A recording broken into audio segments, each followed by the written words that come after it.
include this one. Buhari imposed Abdullahi Adamu on APC despite corruption charges. This is coming from Edwin Clark. Yes, Elder Clark has been saying quite a lot. But, I mean, to face the matters for what they are, Buhari imposed Abdullahi Adamu on APC despite Abdullahi Adamu was former governor of Nasarawa State, if I'm not mistaken. He became the chairman of the APC, whom President Tinubu, so will I say mutually or otherwise eased out of office, himself and the national secretary, and brought in. So the one that they brought in now, Mr. Abdullahi Ganduje, he is corruption free. He is corruption free or what? We need to face the truth in this country. Politics in Nigeria is a wreck. I'm sorry, it is the truth. There may be still a few good people left. That's your own truth. Well, there may be a few good. No, but I mean, you stamp every truth in the face of realities and ask yourself, has our politics delivered the dividends of democracy? We also what happened in Niger, what happened in Mali, and all these places. Okay, the question is. Okay, now like this is that. But of course, yes. Of course, yes. When we had that same experience in 1966, people came out of the streets and jubilated. So I'm not making a case for such an action. But the fact is, the jubilation is to underscore the intervention. Of course it was. We had the same sort of jubilation when Shagari was ousted. We had the same sort of jubilation. It is the natural thing, because democracy. I mean, ask yourself. Let's even say the PDP didn't do anything for Nigerians, assuming without conceding. Look at beneath 2015 and today. Is it democracy that we can't buy things anymore? Is it democracy that parents can't pay school fees anymore? Is it democracy that people can't travel anymore? Is it democracy that you can't afford healthcare? Is it democracy? What then is democracy? Is democracy just an ideal or something that delivers? Cyril, more than anything else, it has to do with the wrong choices we have made. Exactly, but not as a people. We're still yes, making. not as people, but I think more as leadership. Now, for example, is it democracy also that on election day, people are intimidated, harassed? It's democracy that we're talking about it this way. So, Cyril, let's try other stories. Outside of Nigeria, Turkey announces suspension of trade activities with Israel. Surprised? Well, how times change. Turkey was arguably the second country to recognize Israel when it was founded in 1948. Before other countries eventually followed, But again, like I said, times change, right? Iran was, I think, the third to recognize it. But after the revolution in 1979, that changed. So, because interests continue to change, right? Interests continue to evolve in the Committee of Nations, in international space. Today's friend could become today's sworn foe. But what matters is that every country has to press on with its own nationalistic determinism. And that is why I wonder sometimes, who are Nigeria's strategic friends? Who are her enemies, as the case may be? What does Nigeria really stand for, represent in the Committee of Nations? What are our strategic objectives in the world? What are we trying to sell to either to Africa or to the world? Cyril, Nigerian type democracy. Oh, come on. Is there any such thing? All right, take your corruption. time. Oh, come on. Take your time from us. 10 minutes past 7. That's the time from the VOP. And this is yours sincerely with newspaper headliners. Another story to choose from in the Vanguard. Nigeria shouldn't be giant only in population, but in development. Shehu Sani is saying this. Of course we should be. Now, there are at least 3 things that make a country a world power, right? You must have a population that sends a message. For example, Nigeria has the largest population in Africa, and we are the largest black nation in the world. Because of our big market. On paper? No, it's true. Okay. Because of our huge market, we are a natural destination of choice for global for investment. That's one. Number 2, you need a strong economy. our economy today is on crutches. In fact, it's in a wheelchair. No, it is true. It's true. You see, it is Boko Haram and insecurity is bad enough. That your viable population is jackpying is bad enough. But for a president or presidency to be saying we have secured a resolution of visa conflict with the UAE when it's a lie, for a presidency to be saying that we've secured $600 million of business deal with Maersk, and Maersk is saying we are not aware of such a thing, those are the things that bleed you of integrity. So you won't go anywhere. The third thing is a strong military. Okay, so if you have a strong military, strong population, and a good economy, you are a giant. You can look at India, you can look at Turkey, you can look at. Are you suggesting we are a long way from home?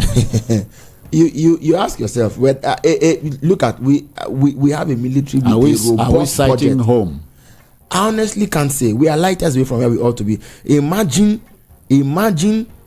that today we take it for granted that we take it for granted that the military in error bombed civilians in Tundumbiri. We take it for granted that Nigerian Air Force mistakenly bombed Nigerians in Iran. You know, these things are happening. So our population is natural to us, but we were even better off many years ago. In 1961, we imposed sanctions on South Africa, and those sanctions took effect. You know what I mean? Nigeria played a very strategic role in the liberations of Uganda, Zimbabwe, South Africa, and a lot of these countries. Yeah. You know what I mean? Including ECOMOG, where we spent billions of dollars. Today, what do we have to show? Even we now need help. All right. I need help from you. Let's try some more stories. APC doing everything possible to destabilize opposition. This is Dele Momodu speaking. Yes, the same way somebody could also say, in a very, and that's to put very modestly, the PDP should also do everything it can to give the APC a run for its money. Okay. It's called politics. You can't be sleeping when they say people that wake up if your neighbor wake up is success. He wasn't sleeping. So and you say this, and what should we now do? All right. Mass defections from PDP, vote of confidence in my leadership. Ihedua, how are you saying this? I'm not surprised. The PDP is heading for a serious meltdown in the southeast. And yes, because that was the way a senior colleague cast the headline in his Medium. He said, I mean, what even really happened? It was the day Ihedua resigned, so it was breaking news. He said, PDP's meltdown in the southeast begins, and we've seen it happening. There are politicians like that, right? We used to have a Funshaw Williams in Lagos. Ihedua is like that in Imo. They are naturally popular, and they enjoy a massive dose of goodwill. So for men like this, if they turn left, people believe that that's the right way to go. The fact that he has left the PDP, I don't know if there are underground moves to bring him back to the party, but I don't think it's a good sign for the PDP in the South. The South has kept faith with the party, year in, year out. So, but if, matters have come to this sorry pass, then... All right, let's chip in a bit of Edo politics. Edo Guba, Obasaki's 70,000 minimum wage is great gift. Okwebolo is saying this. I'm not so surprised. What did Okwebolo even say? He said that it was an attempt for the to arrogate to himself or to the PDP some kind of advantage ahead of the elections. I think that's what I heard him say. That's what I read.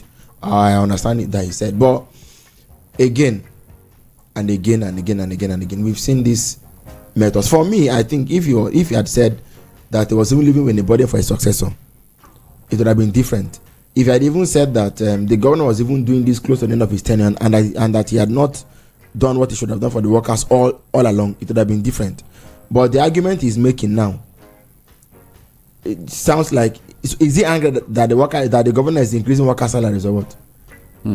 I think it's better he had even it was better he had even kept quiet, because election is coming. The governor has done something good. Don't say Cyril, what can be misconstrued. That your country, my country, has become a country of conspiracy theorists should trouble you. It should, but the question is, conspiracies don't just happen. Conspiracies are like plants. They germinate, they grow, they fester. When you water them. Because the ground is fertile for it. So imagine, and then you ask yourself, what quality or kind of conspiracies are flying? All right. It speaks to the times we're in. Cyril, we move to the Punch now. The Punch leads with a story from Edo. Edo poll. PDP inaugurates campaign council. Obaseki mocks legacy group and APC. By this time last week, I would have been saying the governor was in a bad place. Ostensibly looking at the fact that some heavyweights, some very strong people, that not be told them to their faces. He wasn't interested in the governor's reconciliatory, whatever, even appointing him into the campaign council also. Because of course, I also said it here that those names on the council didn't look like names that had currency in the politics right now. Tommy Kimi, Desi Danjuma, and so on.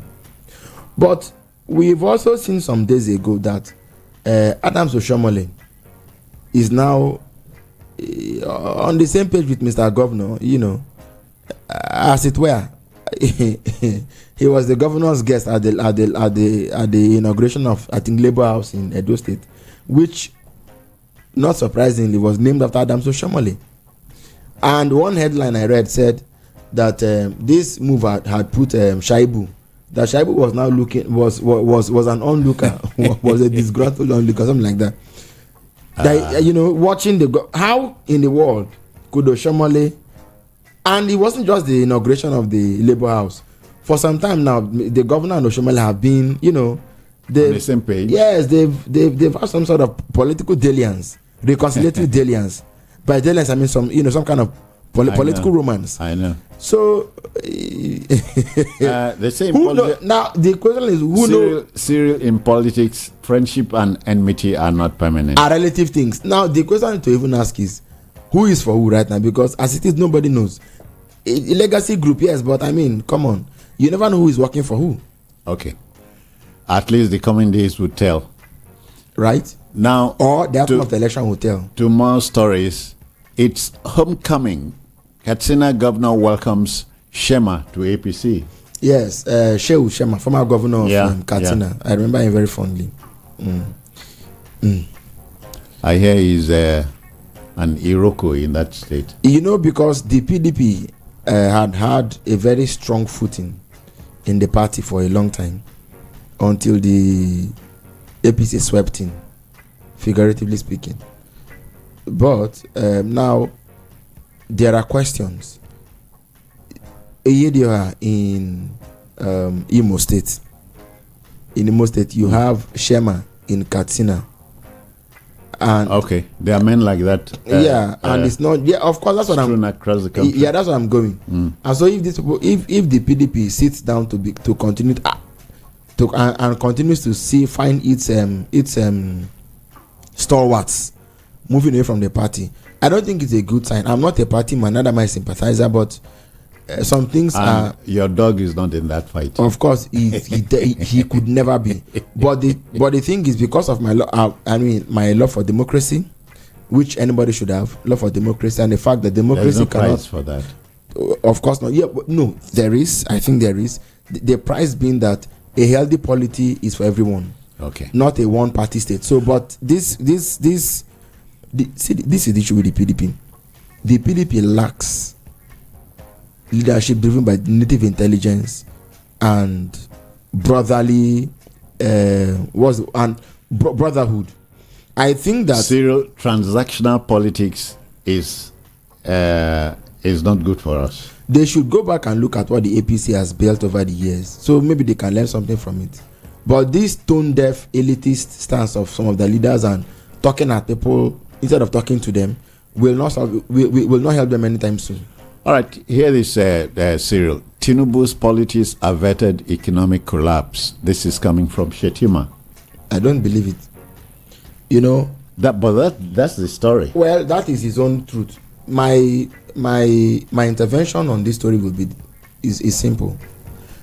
We have, you see, if your government says anything, you take it for granted that it's what it is. The presidency can't come and say we've entered a deal with let's say Enron or Chevron or some company. You don't need to be calling the company to confirm. You shouldn't do that, right? Because this is government. Government has spoken. Except where you particularly smell a rat. But our government has now considered its right to believability, to sincerity.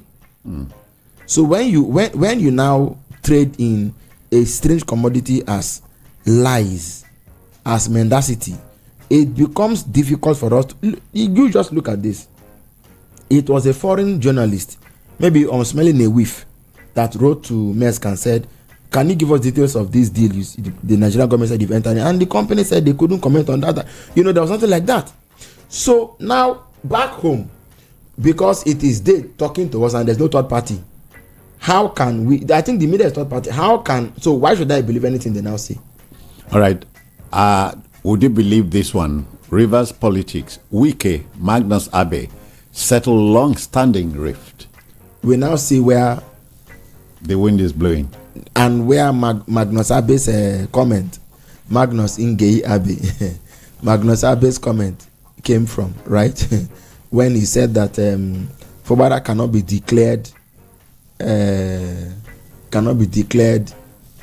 leader of politics in Rivers State. It's fine. You see, both Magnus Abe and Nyesom Wike are all children of the Political Academy of Peter Odili. It's simple, it's true. So they are all largely PDP. Magnus, I know, went to the SDP last year when he wanted to run for governor. Of course, he couldn't have won. Maybe if he had gone to the Labour Party, because I think, I know, Abe is a likable fellow. He talk, he speaks. He's quite cerebral. He's personable too. Yes, personable. He's cerebral. He's articulate.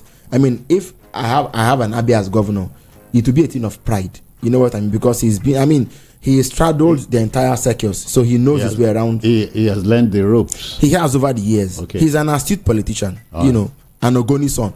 But and that's now to the see what I've been saying. Politics will make you make friends in strange places. What is going to reconcile with Wike over what? What is he going to get in turn to spite Fubara? So now who I won't ask now. So where do you now leave truth? Where do you leave justice? Where do you leave fairness? And where do you sincerely leave democracy itself? These are relative things. They need to look that one. Siri, hear this one. Revisit high-profile corruption cases. Clark tells EFCC boss. I'm not. Well, even if they wanted to, this EFCC, as I see it now, does not have the capacity to undertake any such thing.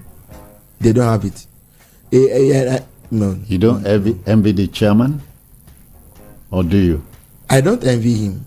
But I think that he could do things much better. Right? Why will an EFCC chairman call a suspect or call somebody that is under investigation, someone that want to take the court, and say, come, let's have a conversation?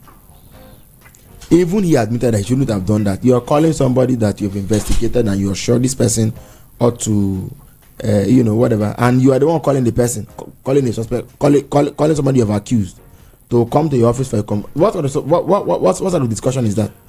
All right. Consider this next story. Why candidate who needs interpreter can't be Edo governor? This is Shaibu, yes. Well, that's his opinion. Still talking politics. It's a jab, but these jabs don't fly these days. Maybe in the Second Republic they would have said, this man could have been governor, but because he doesn't speak our language, whatever. But I don't think it's a valid argument per se. The world has gone past that premise. If he needs an interpreter and he can get the job done, what's stopping him from being governor? I don't think that really is an issue. All right, or then. Should be an issue. Just gone very close on 26 minutes past 7. Let's move to the Nation newspaper now. It leads with petrol scarcity. how 7 trapped vessels are prolonging crisis. 7 trapped vessels. Yeah. No. What is no there? I don't believe it either. You don't believe there are 7 vessels? Yes, I don't believe it. And I can tell you why. In all of the excuses that have been given, so 7 vessels will come and the first castle will vanish. I don't believe propaganda. Citizen, so we're a long way from home. Oh. This thing we're doing is not right. We're very long way from home. The argument so they've put up several arguments. One, the first one NNP said was logistics, and that even that had been taken care of. It was a lie. The second one they said Ipman now came up with was that the refineries in Europe were undergoing maintenance or repairs, and that as a result supply chain had been disrupted. And I said I didn't want to believe that. The Ipman also told you they are being owed how many billions? Of course, 200 billion, and they threatened to shut down. after they issued the threat, what happened in following? The NNPC didn't come out to say we are not owing or anything. Instead of them to clear the issue, to clear the air, the government threatened Ipman with that they are going to withdraw licenses. Is that not blackmail? Then there's another one called Petroleum, whatever, retailers of Nigeria or something like that. The Petroleum people now said that the reason they are not able to dispense petrol at stations is because the NNPC was not giving them supplies. A deregulated market in which we still have a monopolistic import of the product. Is that deregulation? Have you really taken subsidy away? All right, Cyril, the next story. Can we get serious for once in this country? Let's get serious. The next story concerns us, you and I. World Press Freedom Day. No compromise on press freedom. Federal government assures media. We can't be too sure of that. Because only some months ago, it took the pressure of, was it the NUJ and was it NGE? But anyway, of unions of journalists to press for the release of First News publisher, the publisher of First News, who was carted away by state agents. And nobody said where he was until journalists did investigate and found out and put pressure and said this man must be released. And then he was released. There was another story I was reading the other time about an editor again. I think was it yesterday that has been taken. You cannot be making, like I always say, it is not when you say something that you mean it. It is what you do that matters, not just what you say. If saying it does it, fine. I mean, if you have to say it, but don't just say. You also have to do. When what you do and what you say are disparity, why should we believe you? All right, hear this one. Residents embrace community policing in Benue. What? Residents embrace community policing in Benue.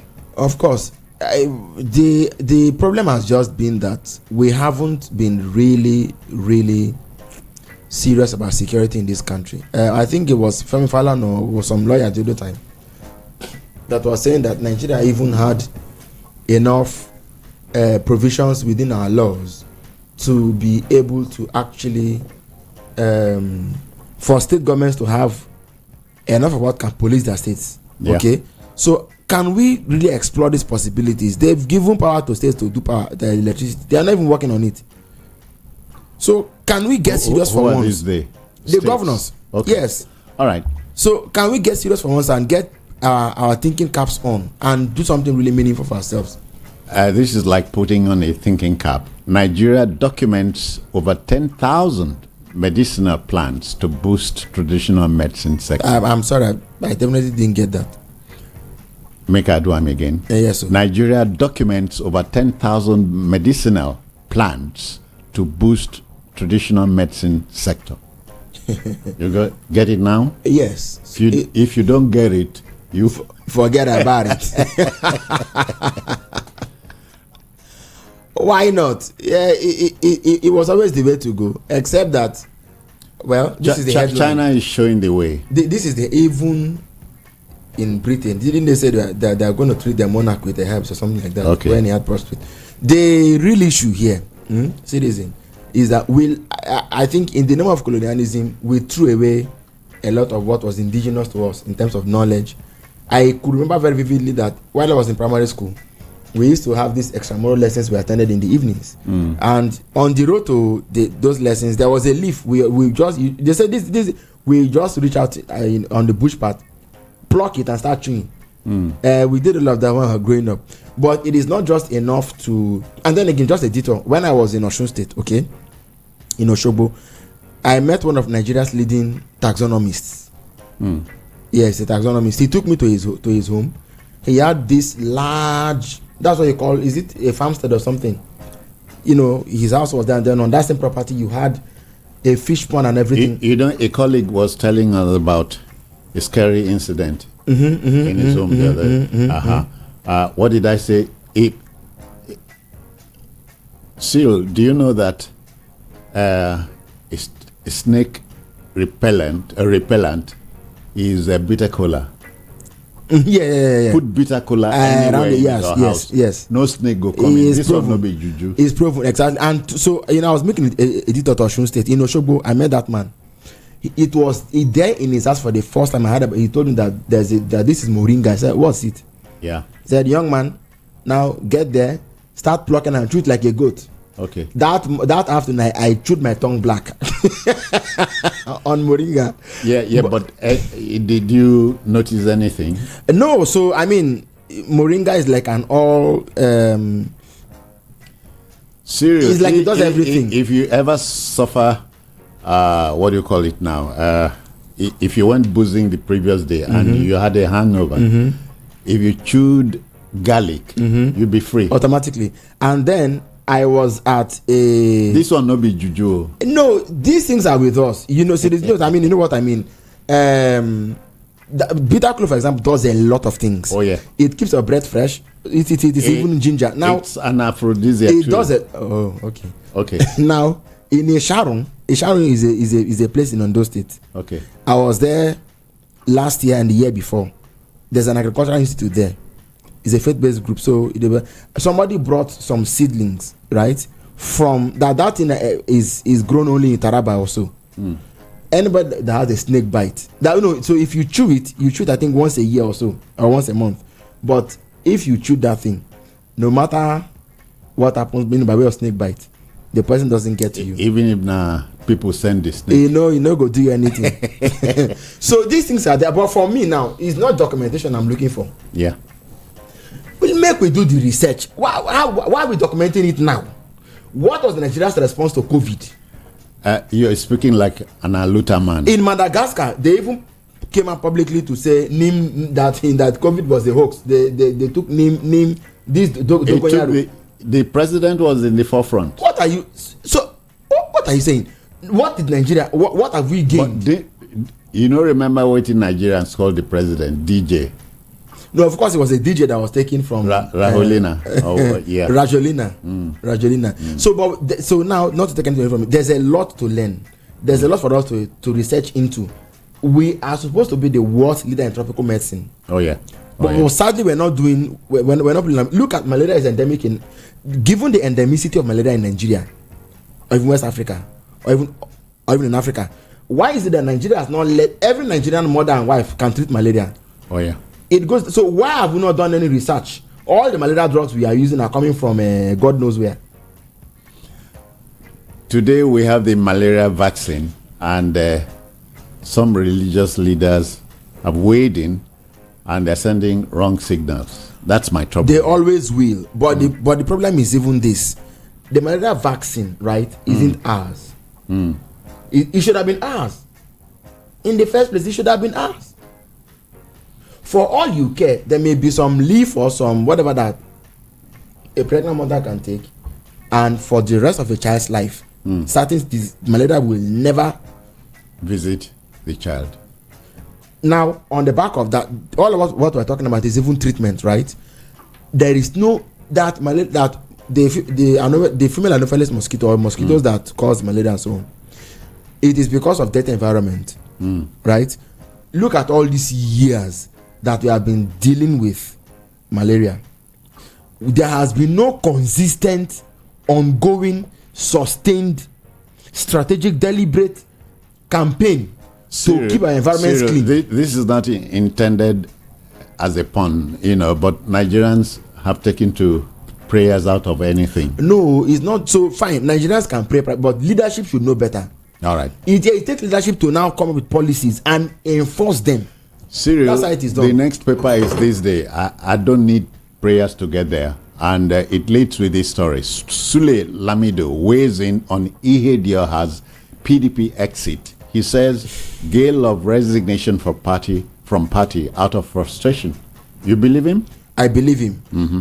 I also think that if you look at the PDP years, 1999 to 2015, they had a better human face, as it were. And like one commentator said one time, when they would hire all these experts into their government, you had Okonjo-Iweala, Obi Ezekwesili, and all this, Soludo, and all these people, and they listened. So, for example, there was a reason why the PDP governments sort of didn't take it too easy to take subsidies away. For example, you know what I mean. There was a reason why they continued to subsidize petrol. There was a reason why the dollar the naira wasn't floated, despite widespread outcry. Float the naira, float. There was a reason why they didn't float it. People out of government may not always see what those in government are seeing. But when the low-cost years began, people are now buying sachet water, one for sometimes 15 naira, even maybe 100 naira in Nigeria of today. That's the reality of our times, Cyril. Another story. Obaseki swears in 5 new judges, parades achievements in judiciary. Obaseki. Mm-hmm. He has sworn in 5 new judges. Yeah. And he's speaking about his achievements in judiciary. He has entered his home stretch as governor after 8 years in power. So he has the luxury of time to begin to speak to some of these things. Getting judges into office is perfunctory, is statutory.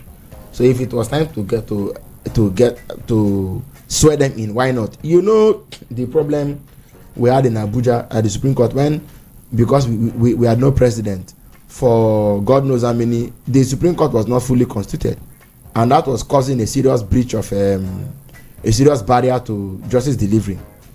Imagine something as basic as filling up the number of judges at the Supreme Court and justices rather, and even basic things like that we are not being done.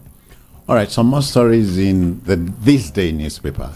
FG boosts power supply in Lagos, energizes 63 MVA Aja mobile substation. Yes. Yes. That's a plus.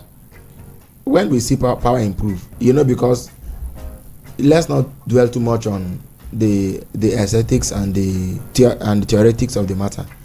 If power improve, we go see him. We go see him. And we go feel him. So it's as simple as that. All right. Kogi plans to upgrade airstrip to cargo airport. Kogi plans to upgrade. They are looking for all the projects that will carry plenty money out. See, it reminds me quickly of Abia.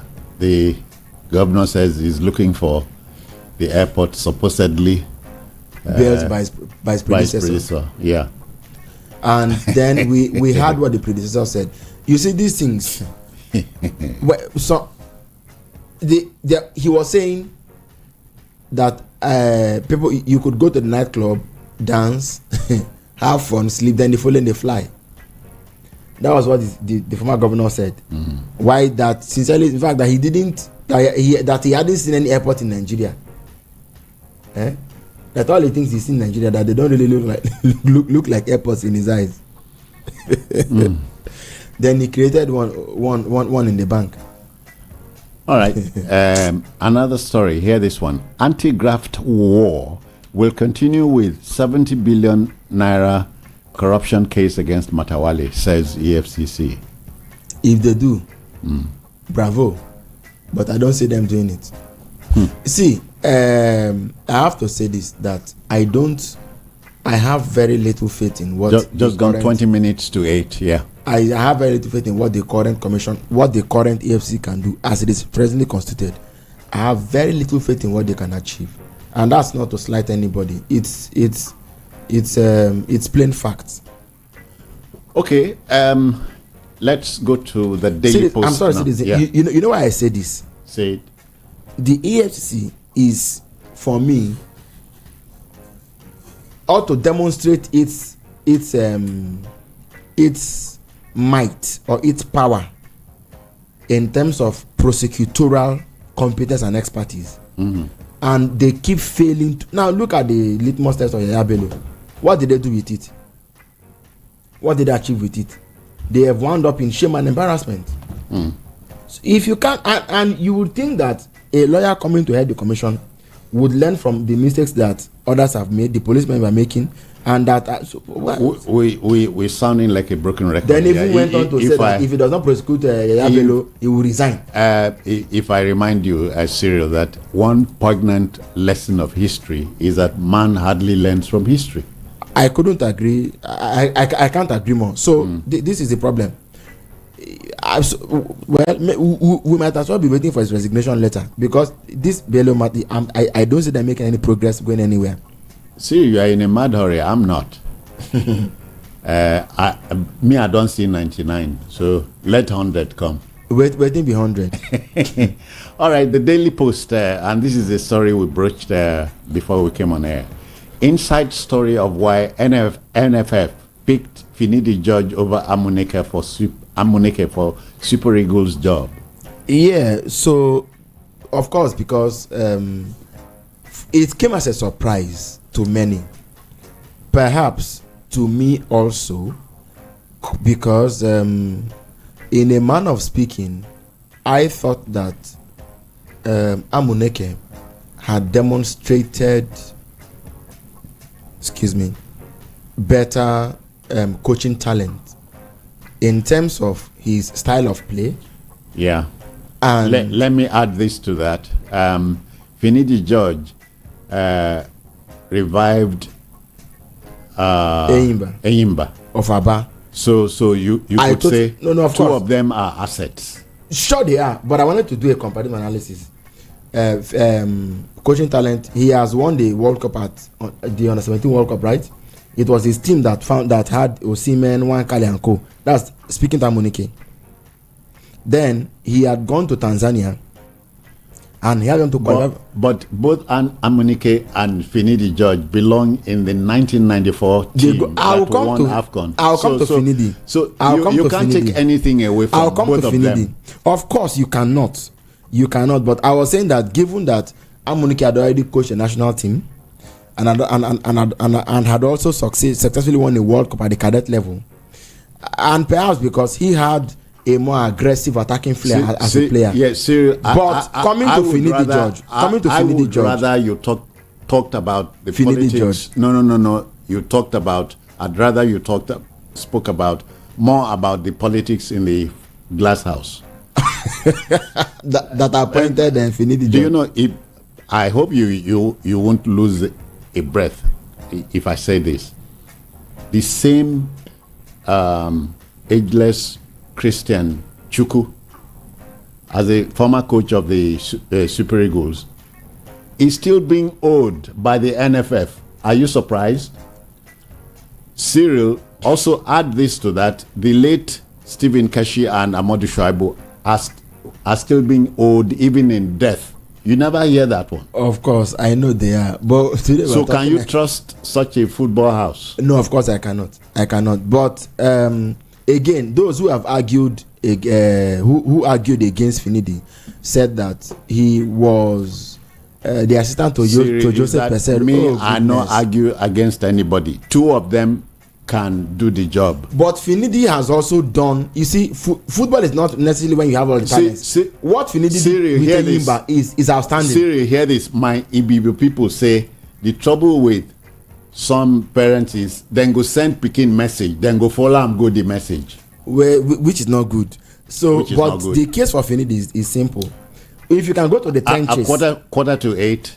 Time to hand over the microphone to the listener. So, dear listener, without prejudice to what Cyril was going to say just now, 0700 903 903 903. Let's get you react to the stories we have shared. Please take 60 seconds and let's 60 seconds are enough to ventilate your So the case of Finidi is simply this: going to Eyimba and sort of picking a team from the doldrums or from the trenches and bringing them back into reckoning. Finidi George has won the Champions League as a player with Ajax. Of course. Has won the World Club Cup Championship with Ajax as a player. So with Babangida, okay. 0700 903 903 903. Let's get cracking. React to the stories we have shared with you. Okay?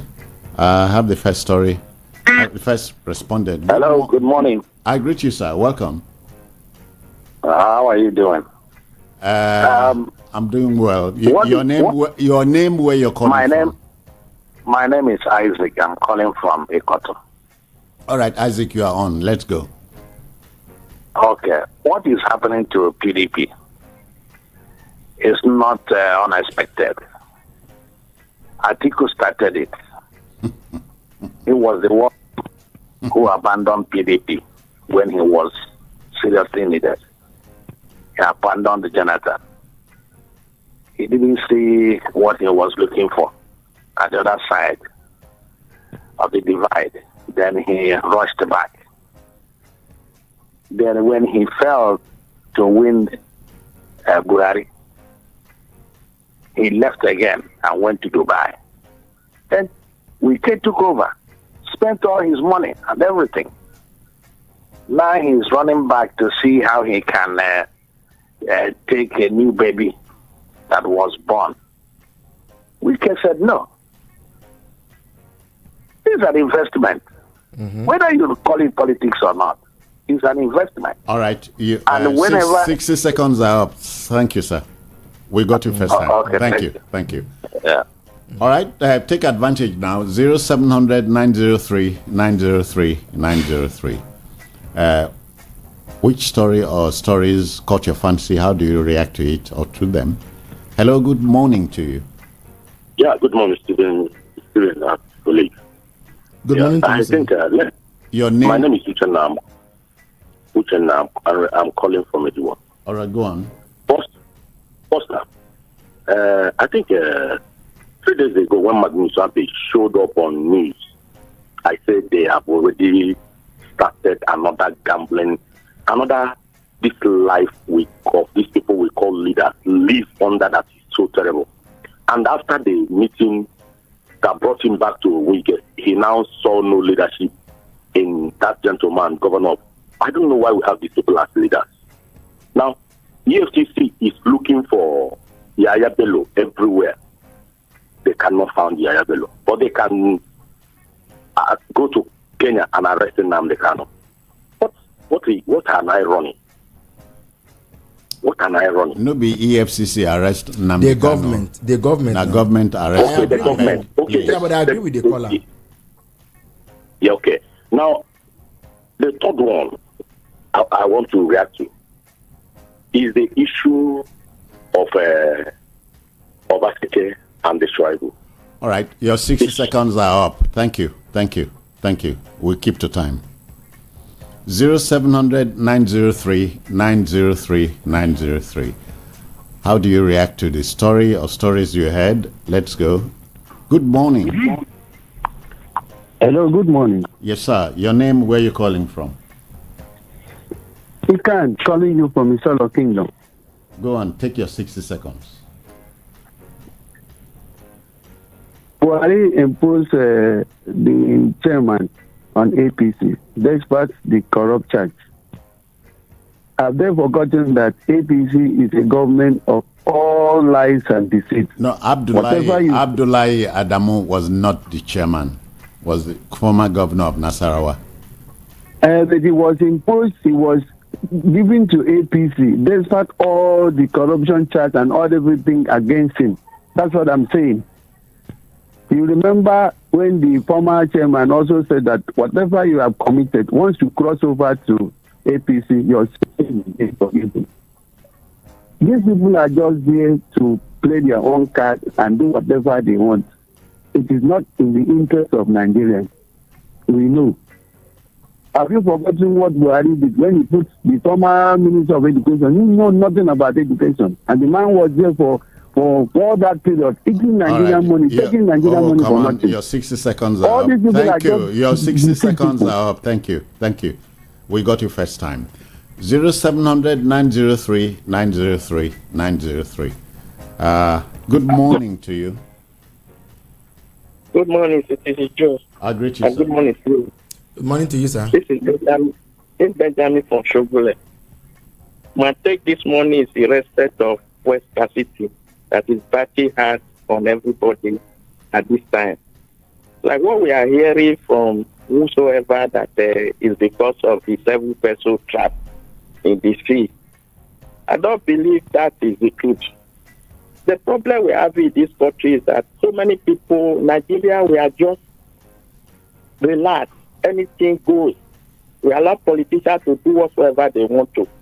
I don't know. I'm asking the question this morning. Where is constitution that the president should be the minister of petroleum? To me, president have a lot on his hands already. One minister of petroleum, why can't he appoint somebody to hold that position?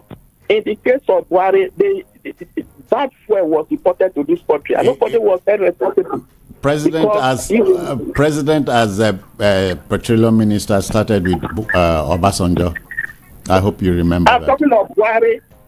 From Buhari. I am telling you, it started from Obasanjo in 1999. Please. Yes. What I'm saying, I'm not saying this started from there. I said during Buhari, that fuel was imported to this country, and because the president was a minister, nobody was held responsible. Thank you. Your 60 seconds are up. We have room for 1 or 2 more calls. 0700 903. I think the president being petroleum minister was Obasanjo's second term. But he was Hello? minister. Yeah. Good. From the good second morning. Welcome. Citizen, I greet you. Cyril, I greet you. Good morning to you, sir. Yeah, my name is Kelvin. Calvin, 60 seconds. Go on. Yes, on the issue of NSF and Amunike and Finidi, I thought I heard Amunike saying and I caused the problem with not take because it's sports journalist. I didn't hear that. I said I think I heard Amunike say accusing the sports journalist of causing why he was not the coach of Super Eagles. Okay. I congratulate Finidi and I wish him well.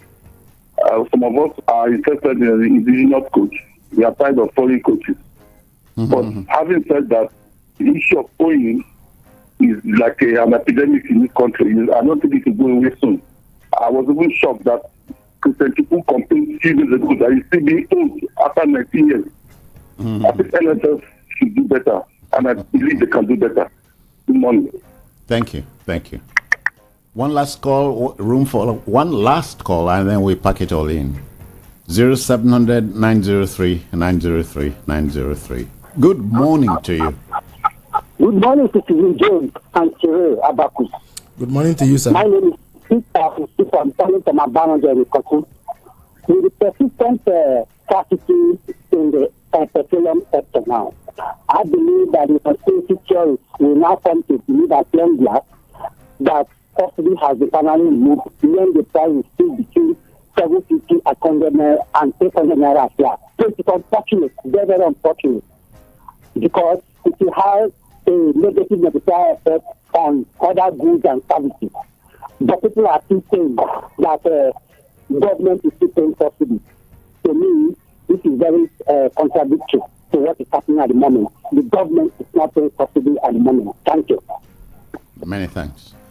All right, that we apply the brakes here. Cyril, thank you for your time. My pleasure, Citizen Jones. Yeah. Anytime you call upon me. You know, when you read stories from the papers, you are wondering if many of them are true. The Times. It's a sign of the times. All right. Our next show, which is the second leg, is in 5 minutes. Wait for that. Thank you very much. Good morning.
fostering fun. Recently, that people are getting to know about themselves, about their physique. That is women, black women. Educate. So what you need to do now is go to www.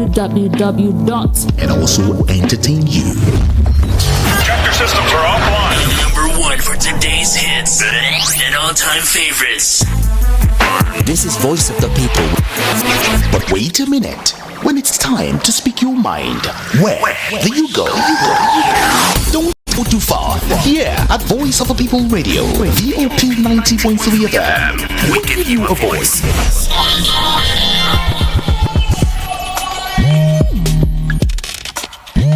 This is Sound Clinic with Ilka.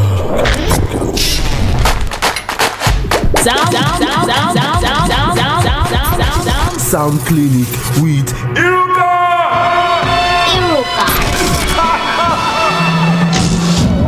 Oh my God! Sound Clinic. On Voice of the People 90.3 FM. It's about that time for this conversation. We want to know what the public has to say. Your voice. First subsidies removed. My voice. Our voices must be heard. Problem here, as far as I'm concerned, it's not helping the society because the way things are going now, everything has gone up.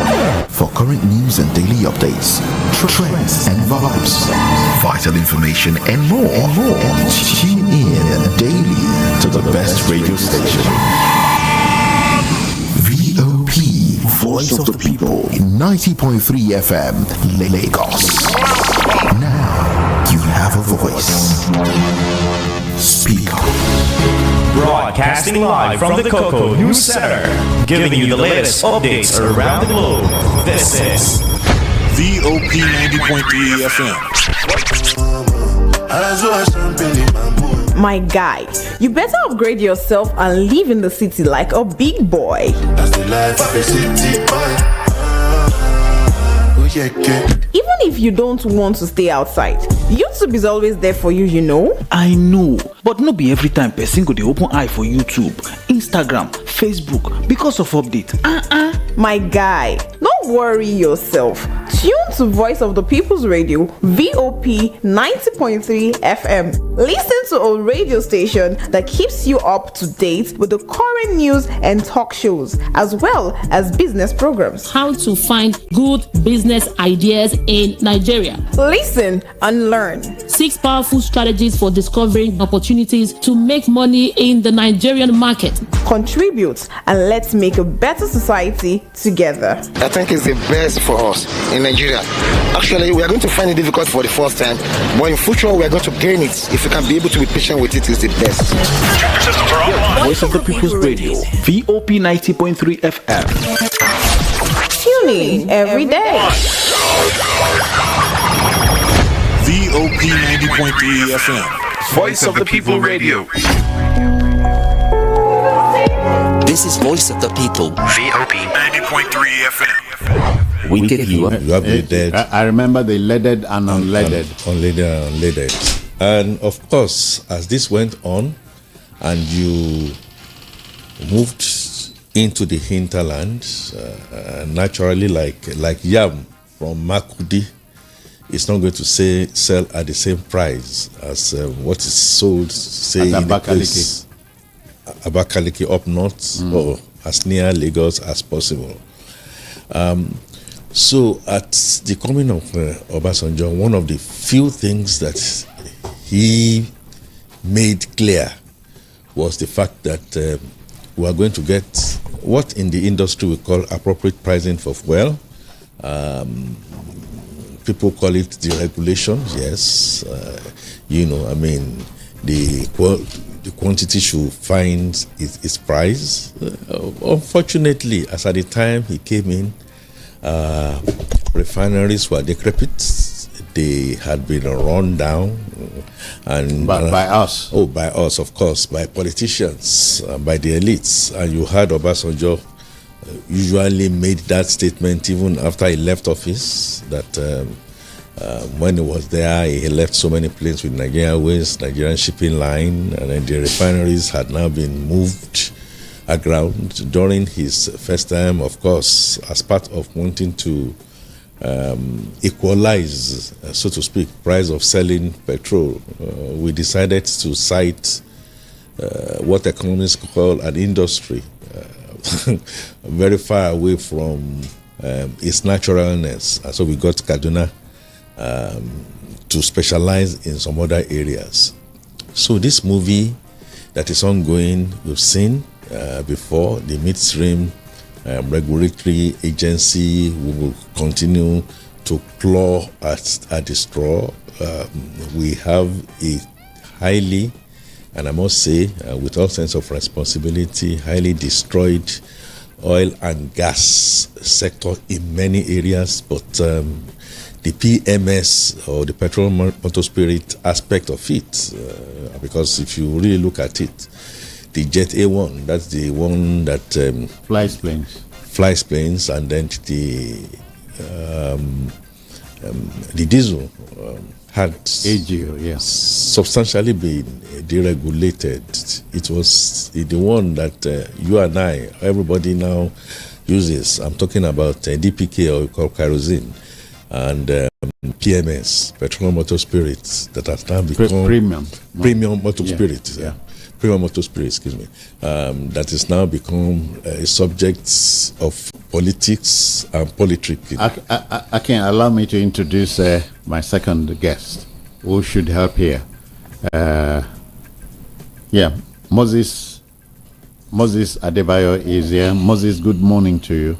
Oh, well, good morning to the listening world, and a privilege being here. I had a prologue, and I must say that each time I have anything to speak on any platform that has to do with petroleum and the like, I do that with fear and trembling. I know how torrid this blessing that should have been, but has become burden. What comes to mind whenever you think of fuel in Nigeria is the Sonny Okosun classic. What should naturally be oil boom for us has been an oil doom over the decades. And it's rather unfortunate that what has led others to prosperity, as in great prosperity, has been our own albatross. I hope that after now, as we keep broaching this issue, we'll just not keep making mountains out of molehill. It's rather pathetic that Nigeria remains a huge paradox almost forever. A country, one of the largest producing oil and gas in the world, forever will battle with petty things like fuel scarcity. We don't know whether subsidy is or is not, and all of things that surround this industry or this particular whatever. And it's inevitable. We can't do without it. But we have so malhandled it that we are just always the laughing stock of others in the community of nations. All right. Akin, but you know there are related matters having to do with this, understanding the jinxed politics of petroleum product supply in the country. When the petroleum industry bill was still floating around for close to 20 years, did you think when it came, if it became an act, which it is now, did you think we would have had a silver bullet to deal with these troubles? Absolutely. But we didn't have the political will to carry it through. I like the way you put it, the politics of oil. I would say the politricks of oil. Petroleum product supply. Petroleum products, well, the supply, of course, the demand side too has issues because, again, you get middlemen smuggling across the borders because of appropriate and pricing too. Of course, grand stealing. When the Petroleum Industry Act came on stream, one of the loud for the Buhari administration, and shortly after it came on, because the idea was that it was going to help attract a lot of investments, people were already having a look, and then the one bank came just from nowhere. We had contaminated fuel that came into the country, and the midstream were now waddling and paddling. Like I said, there are movies we have seen before. We know the bad guys that were responsible. We also know that, I can mention Duke Oil, that was contracted by NNPC itself,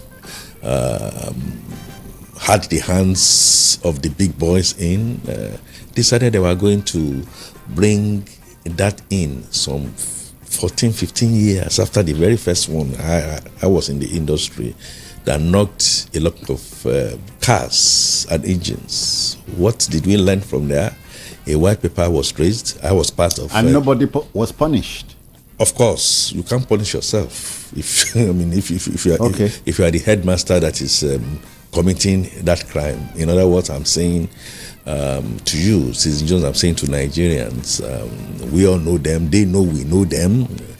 Players in the industry know that we know who the cowboys are, and at that time, and their girls. And I was going to say that we raised a white paper. You need to go get into the confines of what used to be DPR, now the mainstream authority, and ask the question: where is that paper?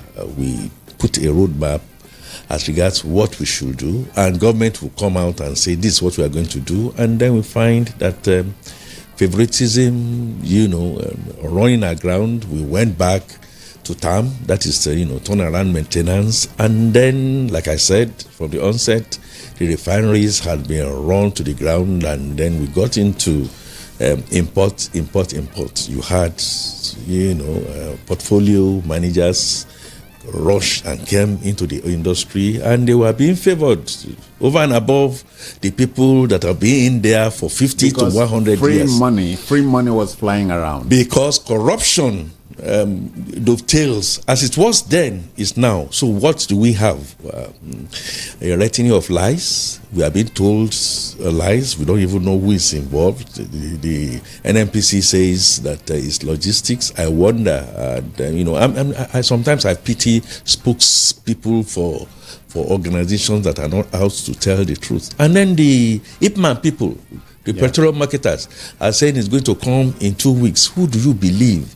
It tells you something has gone amiss in that industry. The earlier we begin to tell ourselves the truth, the better it is for all of us. All right, take your time from us now. It's 8:15, and you're listening to the Voice of the People, FM, 90.3 on the dial, and understanding the jinxed politics of petroleum product supply in Nigeria. Moses, the subterfuge is choking. You don't know, as Akin has said, you don't know who to believe, who not to believe. This is a classic case of the 1936 published book of Harold Laswell, Politics. Who gets what, when, and how. Only that in Nigeria, unfortunately though, whatever gets into our own climb, we tend to twist, we make them warped. Ordinarily, what should have been, as I said earlier, a blessing in disguise, not even in disguise, an obvious blessing, has turned out to be a curse, all because of our own mismanagement, misdemeanor, misbehavior. Because as we've always posited, there isn't anything divine in our problems and maladies. They are man-made. We've caused all these because we've chosen to do so many things in wrong manner, and we glory in the abnormality, in the things that are not right. We hear stories again and again. Let me even go back to what is being bandied around all now. Is subsidy back? Is it not back? Truth is this: I will never go with speculation. Like subsidy, like recession. If any country is on recession, surely it will be mentioned. It's always in the government's portfolio to mention that officially we are in recession. And so also, when the president was inaugurated almost a year ago now, he made it clear that subsidy had been removed, all because the budget for that year only captured, I'm talking of 2023 now, that subsidy will be paid only till the end of June of 2023. Maybe it was a month hasty than the normal time because it was supposed to end in June. But we've now seen how the country has taken a nosedive, all because of that policy. Maybe not well handled. When I was growing, and I'm sure maybe it's happened to you as well, if you were to take chloroquine for malaria, you'd have taken a kind of prophylactic before then, which is Piriton. So that when you take chloroquine, which will normally have a very terrible effect on you, the scratching, the pains will reduce by way of the preventing the harsh, conditions that it will bring. So also, subsidy was surely going. Even from the day PMB signed PIB into law, the industrial bill into law, inevitably it was going. But what happened afterwards? The Tinubu, has he handled it very well? Well, it is still opaque. It is still there in the jury for people to determine, because life, to say is harsh in Nigeria, is understating it.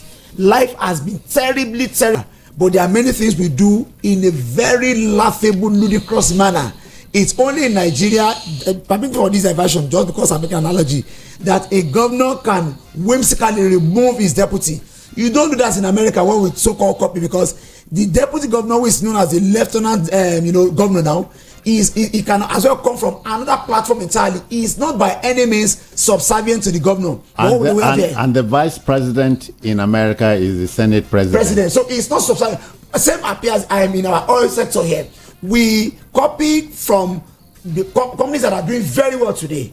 I added Petrobras. But are we doing what they did to become what they become today, what they are today? No, we are not. So are we damned? Yes, we appear on the road to damnation. There's no doubt about that. So we are a long way from home. We in fact, when you say we are a long way from home, you still have the impression that you are still facing home.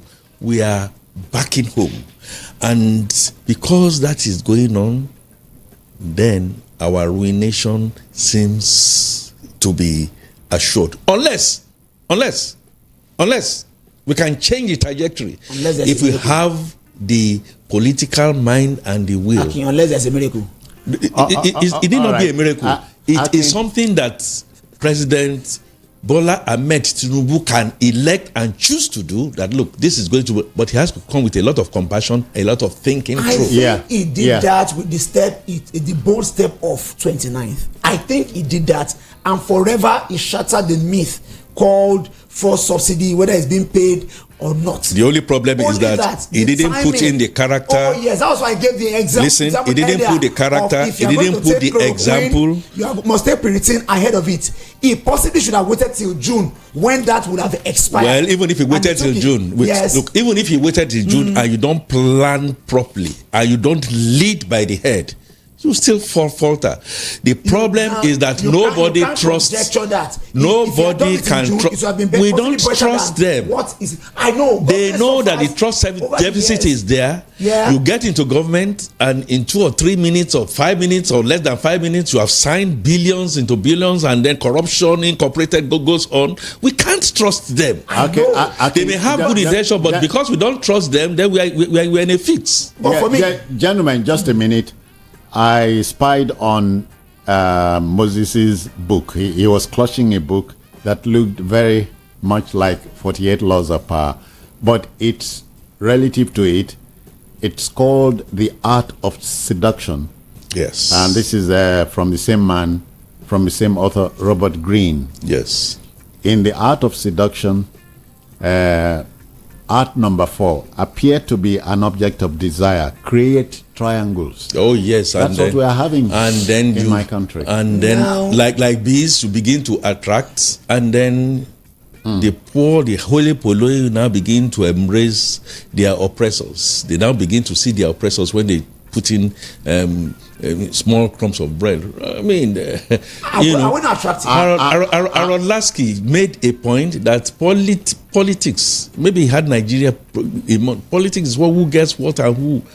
Just give a little crumbs, and people begin to the so-called. I think both of you must know this or remember this. The so-called first anti-Christ, Napoleon Bonaparte, said religion is an effective tool in keeping the poor people down. Oh yes, and Karl Marx said that religion is the opium of the masses. And we are using it to the hilt. And so, now what has happened in 20... And they'll tell you it is well. It is not well. What is happening in 2022 now is that they now, after making us poor and impoverished, we are now setting out on one another.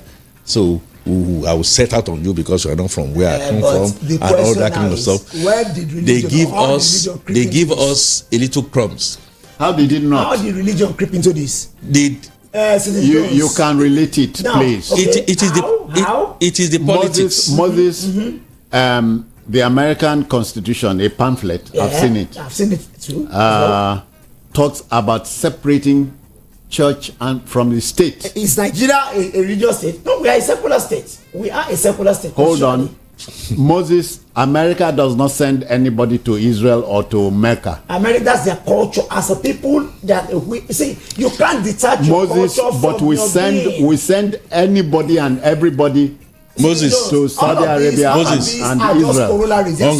I agree with you that it's a corollary, but they are the main thing. Most of the time, We can't run away from them. We can't run away from religion. We can't run away from tribe. We can't run away from the elite. This is my jurisdiction as a theologian. All right, take your time from us. It's 8:30. I know that it is not always going to hang over. Okay, we have many churches. These churches are only doing their thing. If Nigeria feels we need to regulate them like Rwanda, I charge the government to take the bull by the horn and regulate them. And the last time I checked, they will not do that. I have seen religious, I've seen religious leaders or rulers flying jets too. How does that become a crime? How has it become a crime? Are you going to affect your account? Are you going to allow me to finish? This unnecessary damnation or putting condemnation is not their fault. Listening is an art. Let's listen. Fault. Come on, let's listen to him. Moses, please let's be orderly here. I know. Moses, let's be orderly. At the table of religion, it's not done. Please, let's be orderly. I go back. I say to you, the politicians suddenly get into politics, and before you know what is happening, they are having mansions and they are having jets. Because according to religion is a big tool in their hands, and they use it. According to that book in your hand, or green, the law of seduction, they've been seducted. And I am making the point to you that we also have religionists who decide to preach prosperity when people are not working, when you are not producing, and they are smiling to the banks with their wives and with their children, and then all that, they are related. So back to the issue of Akin Moses will not see anything wrong. I will never. Hold on, please. You seem to be an antagonist, Jones. Moses, you are giving the impression that you are a pastor. So act like one. Act like one. I am acting like one. Act like Over one. the years, it's unfortunate that. Please, Moses, I'm in charge of this program. Please, allow me. Jones. Allow me. Okay, dear listener, in less than 10 minutes, we are going to swing the microphone over to you. Yes. Just so you be a part of this, understanding the jinxed politics of petroleum product supply in Nigeria. Don't forget, my discussants are Akin Fatunke. Akin Fatunke was a player in the industry for years. He's enjoying his retirement now. I have Moses Adebayo. Moses Adebayo is an educationist. And also a theologian now. Just added that to my cap. All right. Now, as I said, if you are a theologian, imbibe the spirit of restraint. Of course, there is restraint. Only that my imbibe the spirit of restraint. My tip is this. It has become the very ready excuse, and it has become rather simplistic. It has become parochial that at every point in time we lay blame at the feet of this religion, forgetting that they play their own roles too in society. Ethnicity is another word. Oh yes, many factors do Nigeria. Okay, you agree to ethnicity, but you don't agree to religion. But when we now become too simplistic that everything must go down to the feet of that man of God, it's not your problem. As a matter of fact, many of them today, by virtue of criticism from society, they've taken upon themselves to even add to the economy. I know many of them today who run banks, who run bakeries, Moses, a listener is asking that I ask you to exercise restraint. Okay. Yes. All right. So the religious, that's what the religious leaders are adding to society. This is a dialogue, and it can't afford to be boring when one person alone is talking. We are two here. What about the members of the National Assembly? Are they not adding? Who? Are they not adding constituency projects? Are they not doing dako? You know, if you know the word dako, are they not doing? So you can. My point is, you cannot appropriate and reprobate. You cannot. In the oil industry, have been here. So I've seen. Listen. Please don't make a meal of this. My point, please, we are not discussing religion. Is that a quote was made from the book in your hands, and the act of seduction is exactly what is happening in this arena. Oh, yeah. You are made to look as if he's my man. He goes in there, he comes back and gives you crumbs, and you applaud him, and you are not able to. Similar to when you are going to do elections, because you've been compromised already. They will cut open a loaf of bread and put 500 naira there, and then you now be shouting their hosanna. All this needs to change. Citizens must rise up, and we must. And this is an avenue to educate. I've just told you, and you said I was speculating. I said I've seen this movie about 2 times during my career. When you have scarcity and then people, have you seen the kind of queues? If they bring in a fuel today, somebody, Nigerians, and they are religious, they've gone to church, they've gone to mosque, they've gone to shrine, they will bring in this contaminated fuel, they will commingle it. This time does not happen? I said, I pray it doesn't happen. But it has happened about 2 or 3 times. You are asking me not to believe it's going to happen with the same people, with the same Nigerians, with the same mindset. Would Moses say he has forgotten that in the Abacha years, something like that came in? Of course it happened. Even not so long ago, it happened again. But the truth is this. Were the culprits punished? Did we know them? Was anybody punished? Was a white paper raised? I was part of the white paper that was raised at the initial stage. I'd like to ask NMP's DPR at that time. We wrote it. Okay. We wrote it because they were throwing stones at a mobile. They said it was us. Yes. We went through the whole gamut. You'll be shocked and surprised that NMPC DPR at that time didn't have what you call a biological lab that will test, a laboratory that will test. Sometimes, when I hear you speak on the yields that they had to beg us. I have no problem. We are players, and we were able to prove the fact that commingling had started on the high seas, and people that brought in the bad fuel, they are all flying jets in Nigeria today. I'm telling you that. Do you think people who have done that will keep quiet when they are not being brought to book, and they will not do it again? Okay. We are supposed to be a country of law and order, and we are. And if you attempt to bring anybody to book, you hear discordant tunes from other sections. And now only him. From NMPC, now from above. From 2020, they've made their books open to the world. Look. We choose to just back to the question. Back to the subject. They now make everything known to the world. Nigeria jinxed on issue of supply. Today, we are not being told the truth. NMPCL that you said even tried to copy and paste took 25%. We knew some of these things were going to happen. 25% in Dangote. You run down your own refinery and you're taking 25% in Dangote.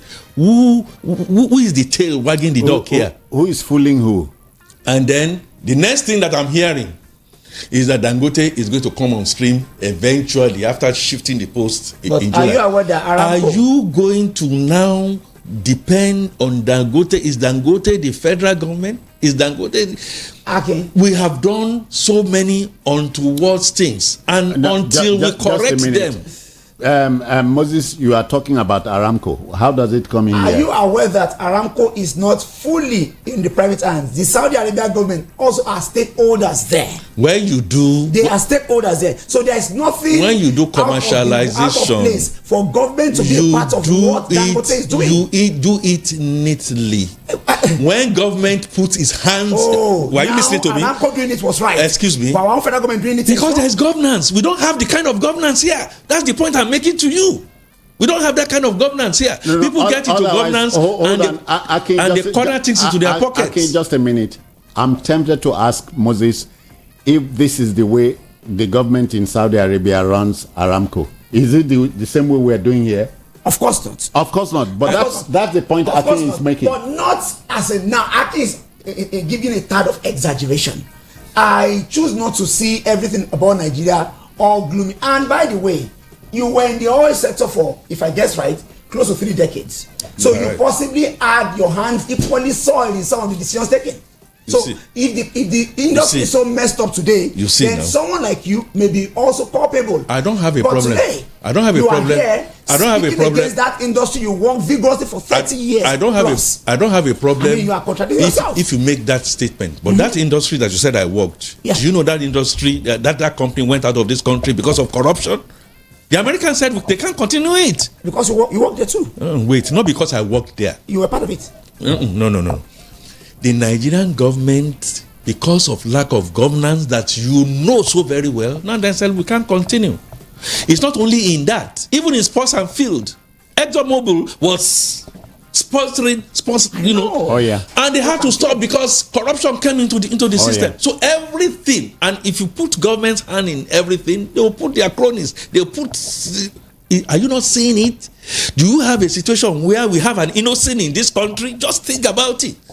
And then you decide that you are going to steal. If you decide that you are going to steal, and you are not patronizing innocent, you are getting SUVs from outside and creating jobs outside. Oh, yeah. What do you call that? That's the federal government. Some states patronize innocent very well. I know of Anambra State. That is, I know of Abia State. I'm talking Anambra general. And Abia I'm talking general. Only cannot be saying only two states. In a country of the blind, one eye man is still blind. Government alone. We have state governments and local governments as well. So if this tripartite, if only one is malfunctioning or functioning, the other two are not doing their bit, then there will be a problem. Okay, so let's resolve the problem. First, I expect, for instance, and I mean it, you said I've been in that industry, I've been in that industry. In that rot, yeah. That rot drove us out of the place, and we're not going to be part of that rot. I just told you we wrote a white paper some 15-20 years ago. All the things that we wrote in the white paper that should not happen happened again. What are you saying? So we're not learning. We are not deliberately. When you go to ask them, they may tell you the paper has been burnt or whatever it is, but we still have in the archive. If they are interested, there are people in this country that will still, by just sitting there, will tell you, including the security issues surrounding our oil theft and what have you. I'm telling you that. The other day, my colleagues, and I'm being emotive here, my colleagues, you should be. My colleagues were downed, coming back from escravos, engineers coming back from escravos. There were certain things they saw at Tourmaline Bridge there. We knew, but what has happened to it? You shout, and then you are kind of in trouble. But we are not going to keep quiet.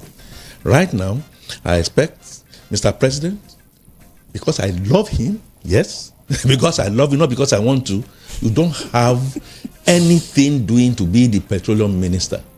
Yes, you can tell me that Jonathan appointed Judiciary Madueke. You say because Judiciary messed around, and then you now say we are not going to be able to get in there.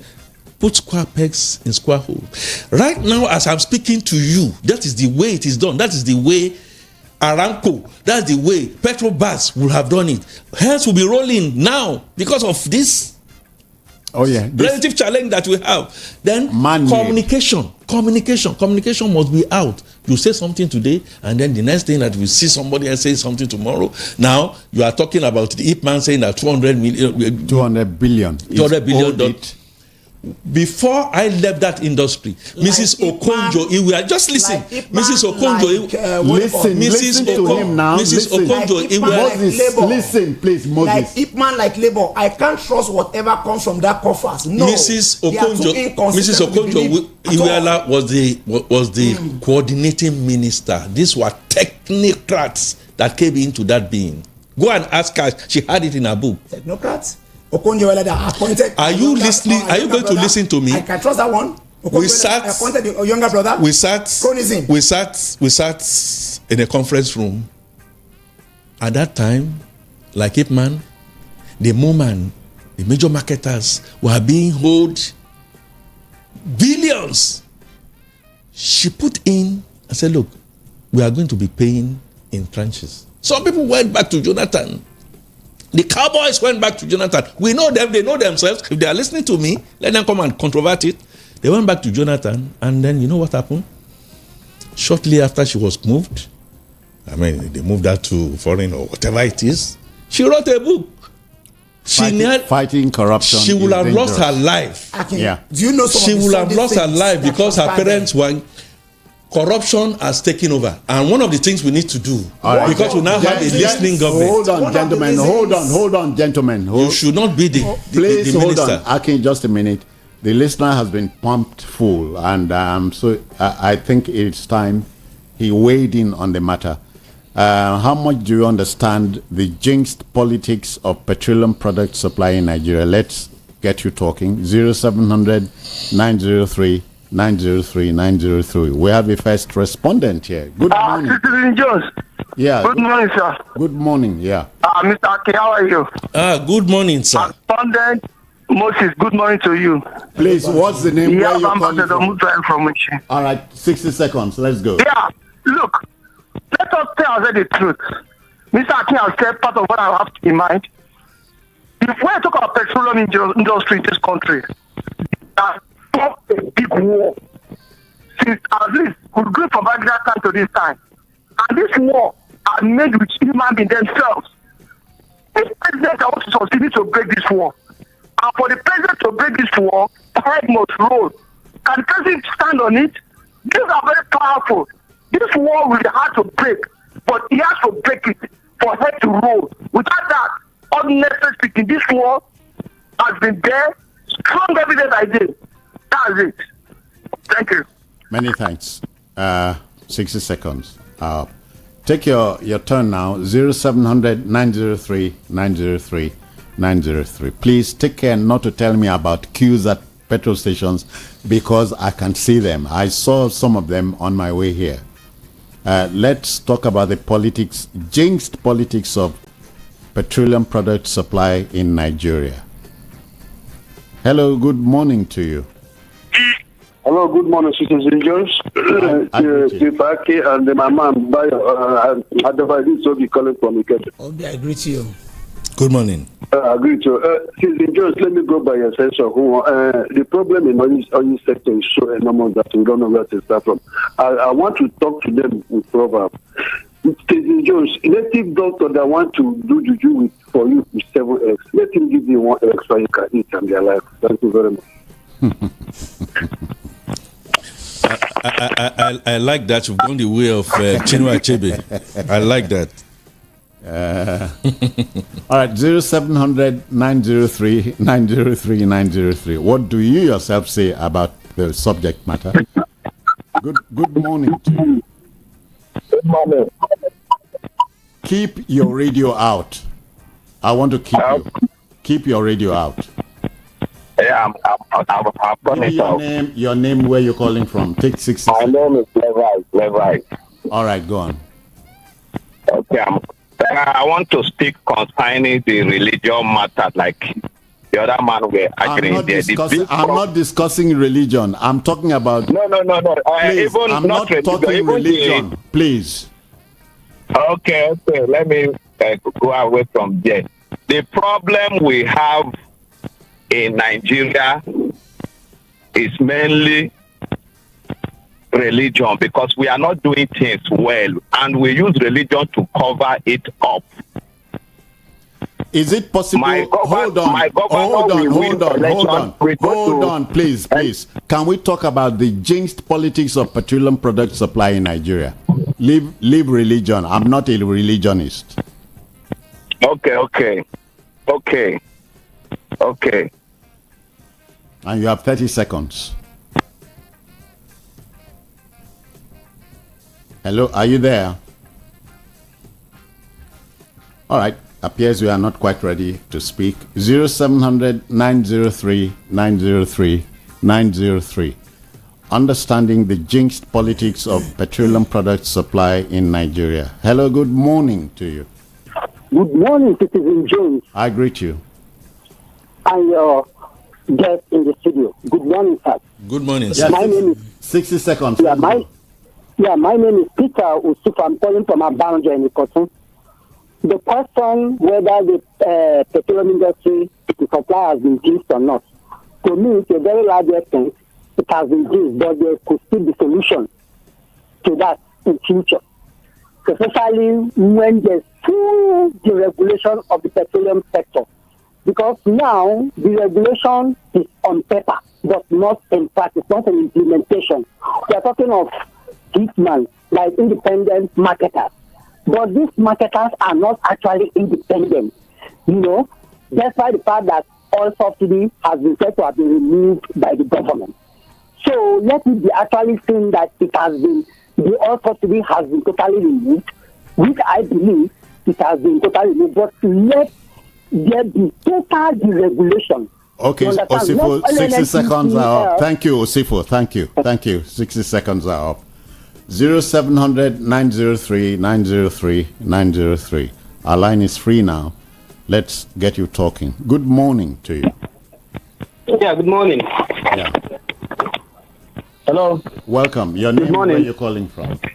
My name is Kelechi. I am calling from Okota. Kelechi, 60 seconds. Yeah, I'm going to ask a question. How many percent of the shares of MTN does the federal government have? How many do they have in Blue?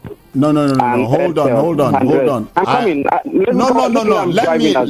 Let me know where you are taking me to. What's the question again? Okay, the point is this. What's the question again? Does the government have any stake in all these private telecommunication industries? Because they are doing private what? Telecommunication. I'm talking petroleum products. Hold on. Supply. Yeah, I am coming. How do you link it? We are talking petroleum. Okay. You are telling me about. Please. These ones are standing on their own, and they are doing their business very well with regulation of the government. But we have stakes in all these other industries, and we cannot survive it. Now, what if the government pulls out entirely and turns to the regulator only? We'll go far and we'll do well as a country. Thank you. That's my... Thank you. 0700 903 903 903. Please, let's take note. If we are talking about a door, don't take me to the window, please. Good morning, please. Good morning, sir. I greet you. Great you too. In this matter of petroleum subsidy. Your name, where you calling from? I'm calling from Badagry. My name is Mr. Olomu. 60 seconds, let's go. Okay. Now, on this matter of petroleum subsidy and no subsidy. See, you are saying I'm not talking petroleum. I'm not talking petroleum subsidy. Please listen. When you hear radio, it's important what you're listening to. Understanding the geopolitics, we are talking about petroleum product supply in Nigeria. Yes, okay, petroleum product supply. All of it is the petroleum thing we are talking about. Whether subsidy or not, the supply, logistics, and whatever. Nobody knows what's happening with the petroleum industry right now. Military is still there. Mr. President, you are saying should take control and head to work. Where is Mr. President? What is he doing? All right. How clean is he? All right. How clean is he? Okay, so we are not talking about Mr. President. We are not talking about personalities here. Thank you. All right, gentlemen. Okay. Yes. You have 30 seconds to. I just mentioned the fact that Mr. President should not be the petroleum minister. He should, the kind of fiat and boldness that I see in him saying petroleum is gone, that should also happen. I also think that the NNPC should. NNPCL. Yes, NNPCL, midstream, should be thoroughly, I don't want to use the word probe, because the CBM probe has linked a couple of things in there. I think they should be dug deep and much more clear. We need a bit much more transparency. Can you tell us the truth? Do we still have subsidies being paid? A lot of people believe that we have subsidies being paid, and the thing is in a lot of opaqueness. And can you give us guarantees that while this is going, nobody, I repeat, nobody is going to bring in contaminated fuel into this country All right, thank you. At our detriment. Thank you. Moses, can you take your 30 seconds? Let's go.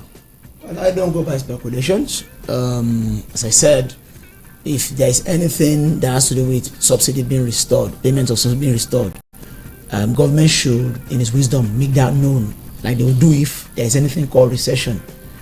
Nigeria, government, and the governed, let's know that those in the position of authority today, you need to summon up more of will. He started quite well on the 29th. Let him even further go, I see, strengthen his will the more and take bolder decisions.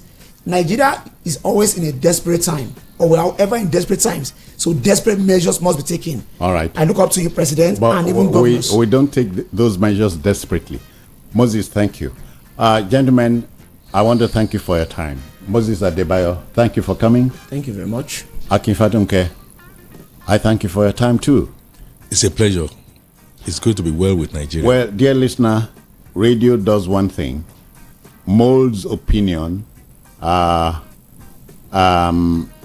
gives you the right to see through the opinion so molded, just so decision makers can come up with something that's good for one and for all. My show, I'm done for the day. Thank you until Saturday next week. Until then, keep trying to understand the jinxed politics of petroleum product supply in Nigeria. I'm out of here. Bye-bye. Good morning to you.